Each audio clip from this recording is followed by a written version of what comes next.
Magandang umaga po sa inyong lahat. Meron lang po ako i-share sa inyo tungkol po sa panaginip na swerte. Kapag nanaginip po kayo na isang kaibigan o kahit sino naman kamag-anak na nagbayad po sa inyo ng utang, tapos kung magkano po yung halaga at yung araw na po yung pitsa na yon, tayain nyo at yung magkano pong binigay sa inyong pera. Lalo na po pag malinaw na malinaw po yung tagi-1,000, sigurado pong jajakpat po kayo sa, hindi naman sa luto, sa waiting po. Tumaya po kayo at swerte po yun.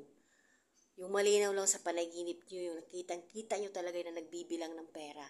Totoo po yan, mananalo po kayo sa luto o sa waiting po. Ito lang pong isi-share ko sa inyo. Maraming salamat po. Sana po nagustuhan nyo. Good luck po sa inyo lahat. Sana po i-like nyo. Bye!